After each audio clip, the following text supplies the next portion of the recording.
নমস্কার বন্ধুরা, শুভ সকাল। চলে এসেছি আবার আজকে নতুন একটা ব্লগ ভিডিও নিয়ে। আজকের ভিডিওটা হচ্ছে লোকনাথ পুজো ভিডিও। আর আমি ভিডিওটা দুটো ভাগে ভাগ করেছি, কারণ ভিডিওটা একটু বেশি বড় হয়ে গেছিলো, তো তার জন্যই আমি দুটো ভাগে ভাগ করেছি। তো এই ভিডিওটা প্রথম ভাগ। এই ভিডিওতে আমি লোকনাথ বাবা সম্পর্কে তোমাদের সঙ্গে কিছু আলোচনা করব, সঙ্গে আমাদের বাড়িতে কিভাবে বাল্যভোগ প্রথম পর্যায়ে নিবেদন করা হয়।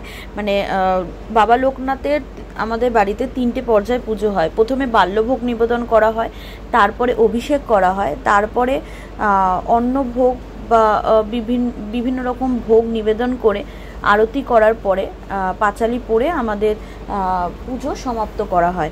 তো এই প্রথম ভাগে আমি তোমাদের সঙ্গে এখন যে দুটো শেয়ার করতে চলেছি, মানে যে দুটো পর্যায় আর কি লোকনাথ বাবার পুজো শেয়ার করতে চলেছি, সেটি হচ্ছে বাবা লোকনাথের বাল্যভোগের সঙ্গে বাবা লোকনাথের সম্পর্কে কিছু কথা। তো চলো তোমরা শুনতে থাকো, সঙ্গে থাকো, তোমাদেরকে ভালো লাগবে। বাবা লোকনাথ ব্রহ্মচারী ছিলেন একজন হিন্দু সিদ্ধ পুরুষ। তিনি বাবা লোকনাথ নামেও পরিচিত। হিন্দু ধর্মানুসারীদের নিকট লোকনাথ ব্রহ্মচারী অত্যন্ত পূজনীয় ব্যক্তিত্ব। তিনি দেহত্যাগের পূর্ব পর্যন্ত বাংলাদেশের নারায়ণগঞ্জে সোনারগাঁওয়ের বারোদি আশ্রমে অবস্থান করেছিলেন। বাবা লোকনাথ ব্রহ্মচারীর আশ্রম নারায়ণগঞ্জ জেলার সোনারগাঁও উপজেলার বারোদিতে অবস্থিত একটি গুরুত্বপূর্ণ হিন্দু তীর্থভূমি। বিশেষত বাঙালি হিন্দুর কাছে এটি একটি জনপ্রিয় তীর্থস্থানও বটে। আসুন শুনে নিন বাবা লোকনাথের বাল্যজীবনের কিছু কথা।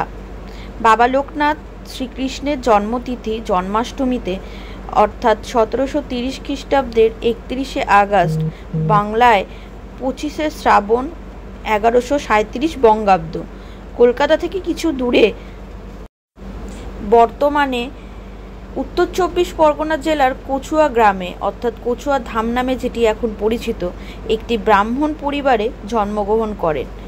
লোকনাথের জন্মস্থান নিয়ে শিষ্যদের ভেতরে বিতর্ক আছে। নিত্যগোপাল সাহা এ বিষয়ে হাইকোর্টে মামলা করেন ও রায় অনুযায়ী তার জন্মস্থান কচুয়া বলেই চিহ্নিত হয়েছিল। তার পিতার নাম রামনারায়ণ ঘোষাল এবং মাতা শ্রীমতী কমলা দেবী। তিনি ছিলেন তার বাবা মায়ের চতুর্থ পুত্র। পিতার রামনারায়ণ ঘোষাল ছিলেন ধর্মপরায়ণ ব্যক্তি এবং গুপ্ত সাধক। তার বাসনা ছিল একজন সন্তানকে ব্রহ্মচারী করবেন, কিন্তু মাতৃমায়ায় আচ্ছন্ন মা তার পুত্রদের ব্রহ্মচারী হতে সম্মতি দিতে চাইছিলেন না। শেষে চতুর্থ সন্তান লোকনাথের জন্ম হলে মাতা কমলা দেবী নিজ হতেই ব্রহ্মচারী হতে সম্মতি দেন। এরপর রামনারায়ণ আচার্য গাঙ্গুলি অর্থাৎ ভগবানচন্দ্র গঙ্গোপাধ্যায়কে লোকনাথের আচার্য রূপে উপনয়ন সংস্কার করিয়া আধ্যাত্ম জীবনের গুরুভার গ্রহণ করার জন্য অনুরোধ জানালেন।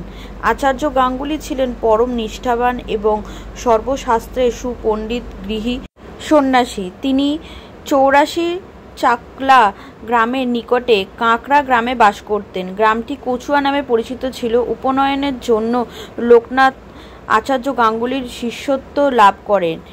এই সঙ্গে তার প্রিয় সখা বেণীমাধব চক্রবর্তী ভগবান গাঙ্গুলির শিষ্যত্ব লাভ করেন। এ সময় লোকনাথ ও সখা বেণীমাধবের বয়স ছিল 11 বছর এবং আচার্য গাঙ্গুলির বয়স তখন 60।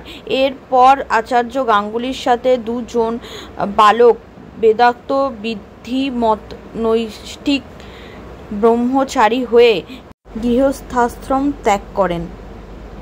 বলো।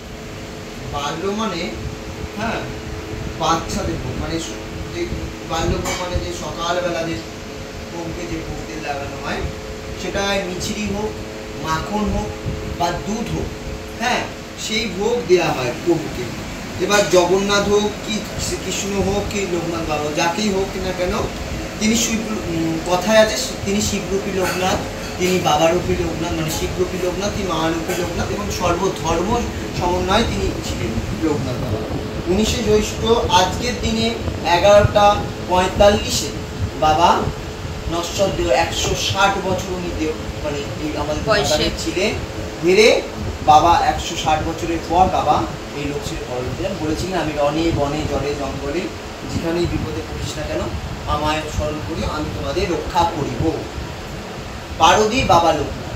বারোদি কথাটা হচ্ছে বাংলাদেশের বারোদি, আমি গেছি সেখানে নারায়ণগঞ্জে, বাংলাদেশে নারায়ণগঞ্জে বাবা লোকনাথের মেন যে জায়গাটা, যেখানে বাবা শেষ বয়সে ছিলেন, ওখানে শেষ বয়সে ছিলেন এবং বারোদি ছেড়ে আসতে পারেনি বাবা। বাবা বলেছিলেন আমার যদি নিয়ে যেতে হয় আমার নশ্বর দেহটাই নিয়ে যেতে হবে, আমি বারোদি ছেড়ে কোথাও যেতে পারবো। তা ওই হচ্ছে বাবার লীলা খেলা। বাবা হচ্ছে ওইখানেই বাবা লাস্ট দেহত্যাগ করেন, কিন্তু বাবার লীলা বোঝা বড় ভার। বাবাকে মনের প্রাণে যেই ডাকুক না কেন বাবা তখনই সারা। তো বন্ধুরা দেখো, আজকে আমাদের বাড়িতে বাল্যভোগে দেওয়া হয়েছে ঠাকুরের প্রিয় মিছরি, আমৃতি, মাখন, তালশাঁস, কলা, লিচু এবং একটি ছোট্ট গ্লাসে দুধ দেওয়া হয়েছে। তো বন্ধুরা আজকের আমাদের বাড়ির লোকনাথ পুজোর ভিডিওর প্রথম পর্ব আমি এখানেই সমাপ্ত করছি। পরের পর্বে বাবা লোকনাথের সিদ্ধি লাভ এবং বিভিন্ন রকম কথা নিয়ে আসছি, আর আমার সঙ্গে থাকবে আমাদের বাড়ির পুজোর অভিষেক পর্যায়ে ভোগ প্রদান সমস্ত কিছু। তো তোমরা দেখতে থাকো, সঙ্গে থাকো, আশা করছি তোমাদের ভালো লাগবে। এই ভিডিওটি যদি একটুও ভালো লেগে থাকে তাহলে অবশ্যই লাইক কমেন্টস করে জানাবেন, আর বেশি ভালো লাগলে শেয়ার করুন। সবাই ভালো থাকুন, সুস্থ থাকুন, দেখা হচ্ছে খুব তাড়াতাড়ি নতুন একটা ভিডিওতে। জয় বাবা লোকনাথের জয়।